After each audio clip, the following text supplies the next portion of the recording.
नेहा खुले विचारों वाली लड़की थी। अरे नेहा, क्या दिन में सोती है? ससुराल में ऐसा नहीं चलेगा, वहाँ तो काम करना पड़ेगा। काम जितना काम होगा कर लूंगी माँ, पर अगर कोई ये कहे कि सारा आराम छोड़कर सिर्फ काम ही करना है तो ना भी ना, मुझे नहीं करनी शादी। अरे कैसी बात कर रही हो? अच्छा चलो जाकर नहा लो, मैं नाश्ता लगा देती हूँ, फिर तुम्हें कॉलेज भी तो जाना है। नेहा कॉलेज के लिए निकल जाती है। वो सोचने लगती है कि ससुराल में वो कैसे मैनेज करेगी। क्या हुआ नेहा, परेशान लग रही हो? अरे यार, तू तो मुझे जानती है ना, मुझे अपनी लाइफ बिल्कुल परफेक्ट चाहिए, लेकिन लग नहीं रहा लोग मानेंगे। यार कहीं मेरी शादी ऐसे घर ना हो जाए जहाँ मेरी जिंदगी ही नरक हो जाए। अरे मैंने ना कल एक इंग्लिश फिल्म देखी थी, उसमें भी कुछ ऐसी ही समस्या थी हीरोइन की। अच्छा, तो फिर क्या किया उसने? उसने तो अपने होने वाले पति से साफ साफ कह दिया कि वो पहले उसके घर कुछ दिन तक बिना शादी के रह कर देखेगी, और अगर ठीक लगा तो ठीक, वरना तेरे मेरे रास्ते अलग। अरे हाँ यार, ये तो बिल्कुल सही आइडिया दे रही है तू मुझे। चल मैं तो चली, थैंक्स यार, तूने मेरी प्रॉब्लम सॉल्व कर दी। ये बोलकर नेहा खुशी खुशी वहाँ से निकल जाती है, लेकिन पीछे से उसकी सहेली कहती है, अरे नेहा, नहीं नहीं, कुछ नहीं सुनना मुझे। ये बोलकर वो वहाँ से चली जाती है। हे भगवान, पूरी बात सुने बिना ही चली गई।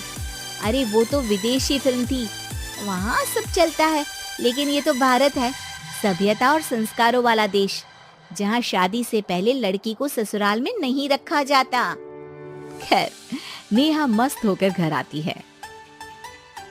नेहा, कल तुझे लड़के वाले देखने आने वाले हैं, और हाँ, इस बार कोई बहाना नहीं चलेगा।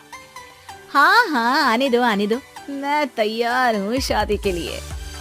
अगले दिन लड़के वाले आते हैं, जहाँ लड़का कहता है, मुझे अकेले में लड़की से कुछ पूछना है। हाँ हाँ, क्यों नहीं बेटा, जाओ नेहा, घर तो दिखा दो इन्हें। नेहा भी खुश हो जाती है कि उसे मौका मिल गया है लड़के से अपनी शर्त रखने का। देखो, मुझे ना शादी से बहुत डर लगता है, पता नहीं कैसी लड़की आए, तालमेल बना पाए कि नहीं मेरे परिवार से। मैंने कई घरों में रोज का क्लेश होते देखा है। तुमने तो मेरे दिल की बात कर दी। मैं भी यही सोच रही थी कि भाई सास तो अच्छी होनी चाहिए, पति सपोर्ट करे ना करे, रहना तो पूरे दिन सास के साथ है, लेकिन मेरे पास ना इसके लिए एक बहुत अच्छा आइडिया है। अच्छा, कैसा आइडिया? क्यों ना शादी के पहले मैं कुछ दिनों तक तुम्हारे घर आकर रह लूं, तुम लोग मुझे समझ लेना, मैं तुम लोगों को समझ लूंगी, ठीक लगा तो शादी, वरना टाटा बाय बाय। क्यों? लड़के को नेहा की बात में दम लगता है, वो घर के सभी लोगों के सामने नेहा की बात रखता है। अरे पागल हो गई है क्या? ये कैसी शर्त है? अरे शादी से पहले मैं क्यों तुझे किसी और के घर भेजूंगी रहने? अरे लड़की के ख्याल तो 20 साल आगे के हैं, इतनी भी खुले विचारों वाली लड़की नहीं चाहिए हमें। अरे माँ, क्या बुरा और गलत बोल रही है ये? रहना तो हम दोनों का है ना, कल को कोई परेशानी आई तो तुम सब तो ये बोलकर निकल जाओगे कि जिंदगी तुम लोगों को ही निभानी है, तुम लोगों को जो करना है करो। तब क्या करूंगा बताओ? सबके समझाने पर वो लोग मान जाते हैं। वाह, मैं 2-3 दिनों में पैकिंग कर लूंगी, तो आकर मुझे ले जाना। और नेहा पहुंच जाती है विशाल के घर। आओ आओ, ये रहा तुम्हारा कमरा। इस घर में तुम एज अ गेस्ट रहो, लेकिन माँ तुम्हें बहू की तरह ही ट्रीट करेंगे, और तुम भी उन्हें सास की तरह ही रखना।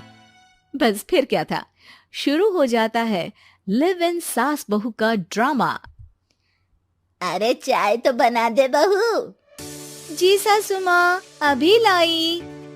नेहा चाय लेकर आती है कि बस चाय लेकर आई हो, इसके साथ पकोड़े भी ले आती। लेकिन आपने तो बताया ही नहीं कि आपको चाय के साथ पकोड़े भी चाहिए। हाँ हाँ, अब तो पता चल गया ना। रात को खाना खाने के बाद नेहा किचन में खटर पटर कर रही होती है। क्या हो रहा है वहाँ नेहा? माँ जी, मैं ना रात को अदरक वाली चाय पीकर सोती हूँ, ये मेरी आदत है। अच्छा, तो जरा मेरे लिए भी बना देना। दोनों सास बहू रात को चाय पीती हैं। अगले दिन नेहा, मैं मंदिर जा रही हूँ, मेरी साड़ी निकाल कर बेड पर रख दे। नेहा सास के लिए साड़ी निकाल कर रख देती है। वो देखती है कि उसके आने के बाद से सास ने घर का कोई भी काम करना छोड़ दिया है। यार मैं क्या करूं? ऐसा ससुराल तो मुझे नहीं चाहिए था जिसमें मैं ही सारा काम करूं।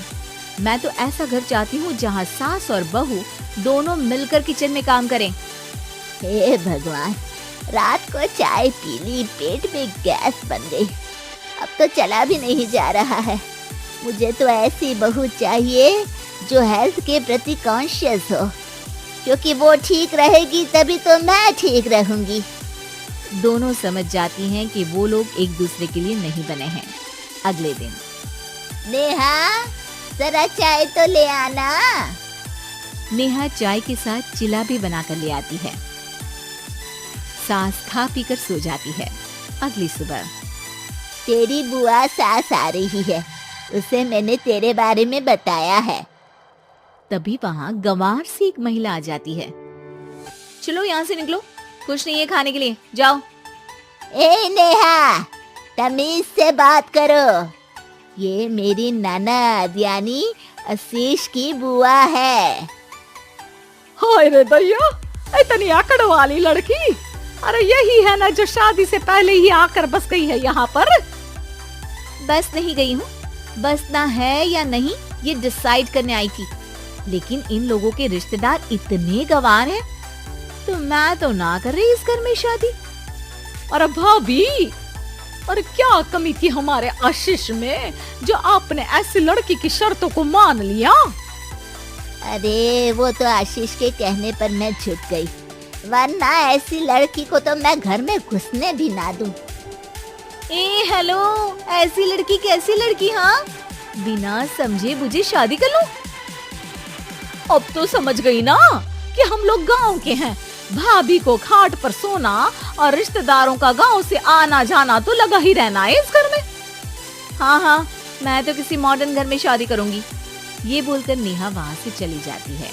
अपने घर में आकर नेहा कहती है, ना माँ ना, लिव इन में रहकर देख लिया, ये गांव के लोगों का कोई भरोसा नहीं है।